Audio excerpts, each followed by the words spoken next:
Welcome to Chamber Chats, a weekly series by the West Monroe West Ouachita Chamber of Commerce highlighting our valued members. As always, find out more about the Chamber and our members online at westmonroechamber.org. Special thanks to our Season 2 title sponsor, Ouachita Valley Federal Credit Union. And now, this week's episode of Chamber Chats. Hey everyone, it's Chris with the West Monroe Chamber, and I'm so excited to be with our friend Miss Roma Kidd with ARCO. Thank you for joining us. Well, thank you for having us. Well, let's start by, we are sitting in the new office for ARCO, a dream come to reality. Yes. So let's pause for a second. Tell us the story of moving into this new space. The story is, of course, it's been a long time coming. Yes, ma'am. And we are so excited because we think this building represents the credibility and the esteem of the people that we support in a way that we've never been able to do before. We've had some nice places and we've enjoyed, but this one is one that puts us all under, at least in terms of the office functions, under one roof. Kind of miss sometimes walking across the parking lot because that was kind of a way to a moment. Give a little space there, but this is really, really nice. Tell, for those that might not know, can you quickly tell what ARCO's mission is? Absolutely. We are here to, well, the actual statement is to empower individuals with developmental disabilities and their families to have quality, which means they're the judge of what quality is. Right. To have quality lives through information. At one time that word was instruction, but we chose to change that because it has a different connotation these days, in that someone's instructing me on what to do. No, we want to teach. When we are here to teach and inform. And as a result, empower. Yes, I mean, that's the empowerment. And to support, our folks can do most things and many parts of most things, but there may be some little gaps that they need help with. Well, that's where we are the support. And then opportunity. The last piece of that mission statement is opportunity, which means it is our job to create opportunities with those in our community, opportunities within the person's home, opportunities though in the bigger community, opportunities in terms of changing the perceptions that people have of those with developmental disabilities. Let's resonate for a moment on that changing perceptions. You guys have been active in the community for many years. Yes. And that role, I think, has evolved over time too. So how many people are you interacting with? How many, do we say clients? How many? Men and women. Okay, how many men and women are you serving in the community, all that? So let me kind of walk back a little bit on history, because Good. I love what you said there. We are 70 years old now. Oh my goodness. 70 years old. And our story is very much a West Monroe story, so I need you to hear it. Oh yes, it is a beautiful story. So in 1952, I and Shirley Hamilton had a daughter named Jenny who was born with Down syndrome. Okay.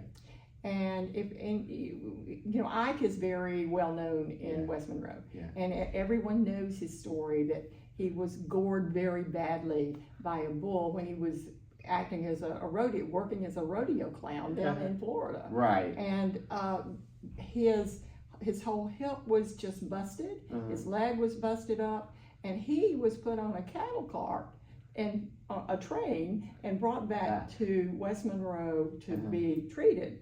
Well, I mean, of course, it left him with one leg that was shorter than others, and he had a long, hard rehabilitation.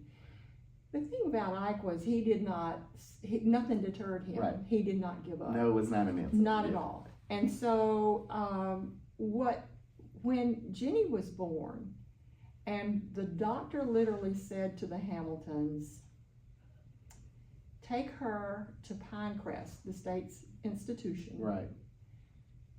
And go home and tell the other children she died. That was not an answer. That was that was the advice.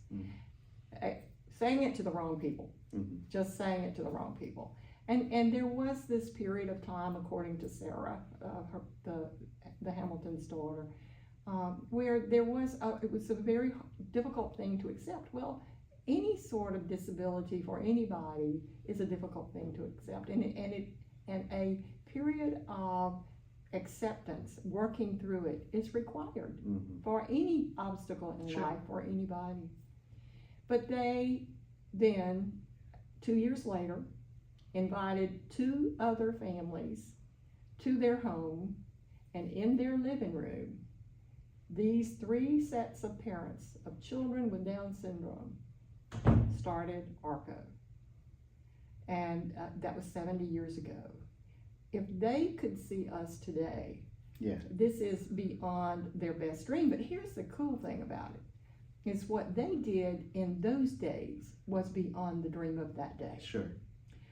They established there in West Monroe a child development center, it would be called today, where their children and other children had an opportunity for an education. There was no public law requiring special ed. Right.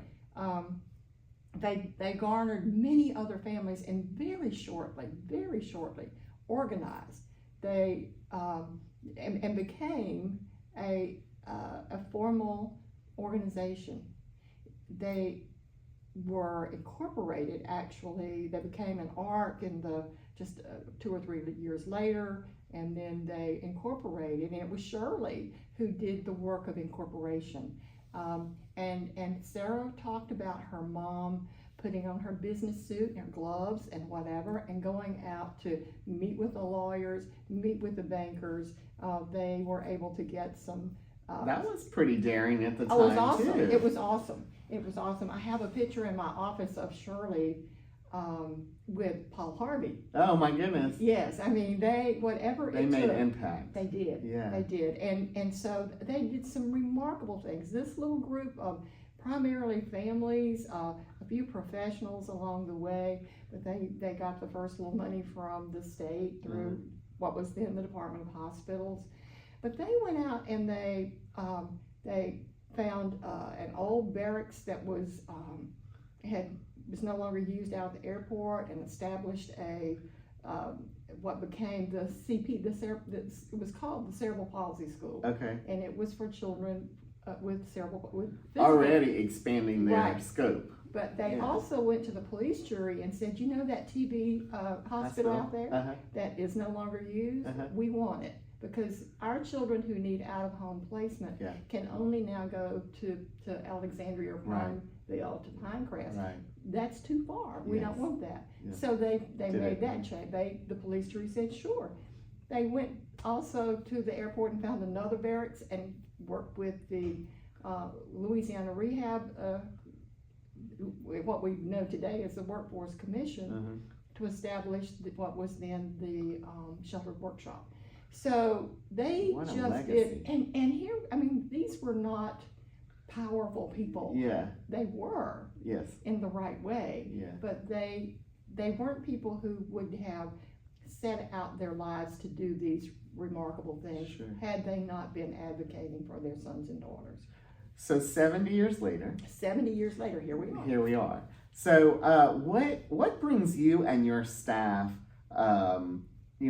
motivation? What brings you joy in the work that you do? What we know is that there is such undiscovered talent, skills, and just such richness in people who very well may have been dismissed as being unable. We know that, we see that, we delight in being able to bring it out and give people the opportunity, those who have the developmental disability and those who are being surprised. It is a wonderful thing to be a part of that, to see people thrive, to see people grow, to see our folks really assimilate in our community.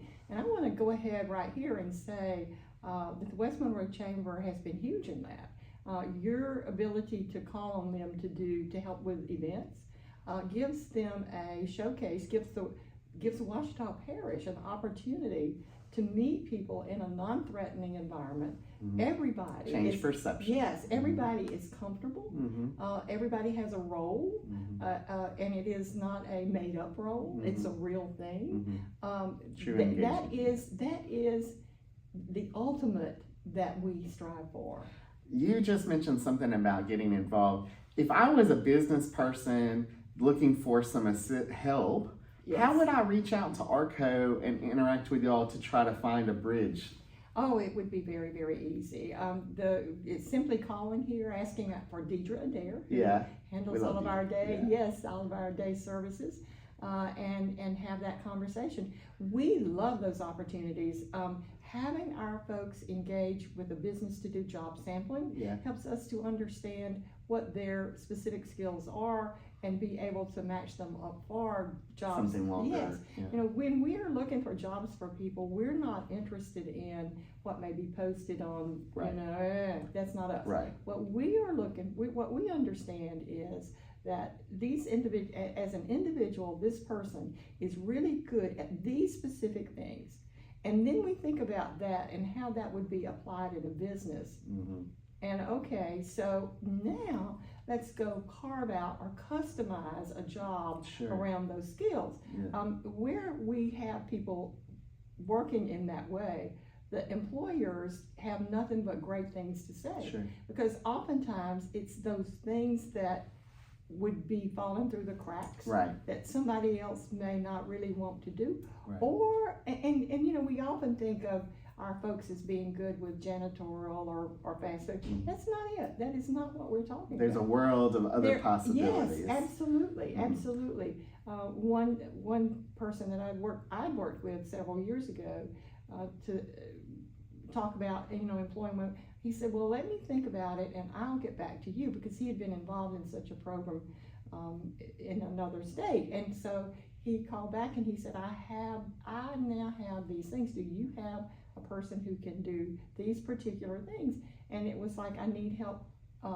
This is I love this example. I need help in the mail room. Oh, perfect. You know, we need to know when we're about to run out of something. Yeah, we need keeping inventory. Yes, keeping inventory. Meticulous, time consuming. And these are some things we need distributed out to the workstation every day.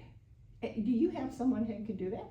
And I immediately knew who you have. Yeah, we've got someone who can do that very well. But the flip side of that is y'all are a nonprofit. Yes. And we have to confront the dirty concept of you and your staff are needed more than ever. Yes. Resources are not as abundant as maybe once.